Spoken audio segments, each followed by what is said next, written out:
Anh tìm nỗi nhớ, anh tìm quá khứ, nhớ lắm ký ức anh và em.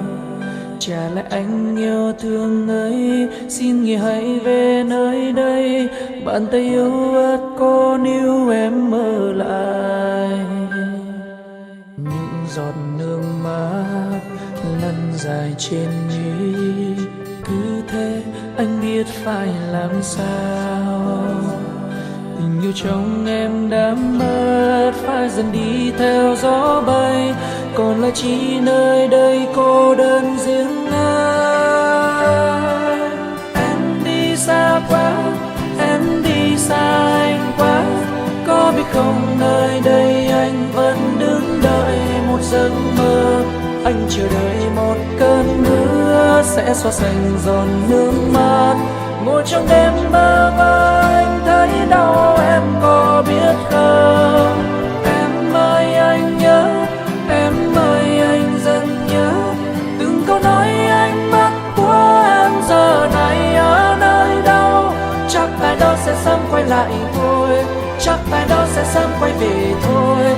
Cầm bông hoa trên tay nước mắt rơi, anh nhớ em ôi.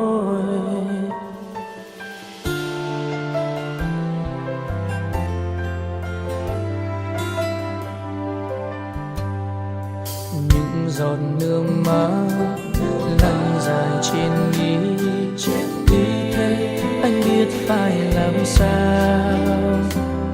Tình yêu trong em đã mất, phải dần đi theo gió bay, còn lại chỉ nơi đây cô đơn riêng anh.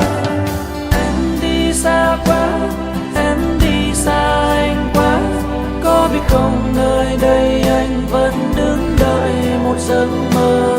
Anh chờ đợi một cơn mưa sẽ xóa sạch giọt nước mắt.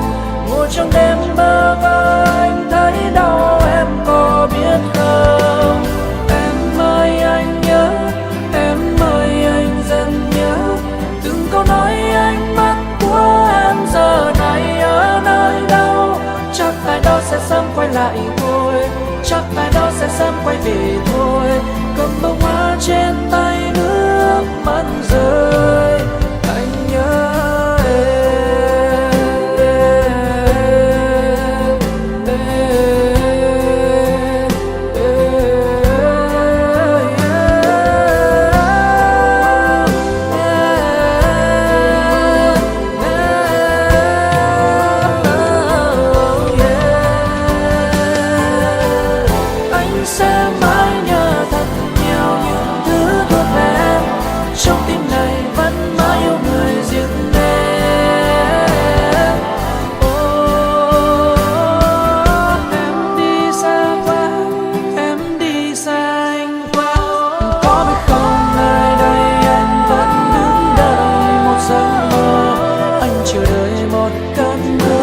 sẽ xóa sạch giọt nước mắt. Ngồi trong đêm mơ và anh thấy đau, em có biết không? Em ơi anh nhớ, em ơi anh dần nhớ từng câu nói anh mất của em giờ này ở nơi đâu. Chắc ai đó sẽ sớm quay lại thôi, chắc ai đó sẽ sớm quay về thôi.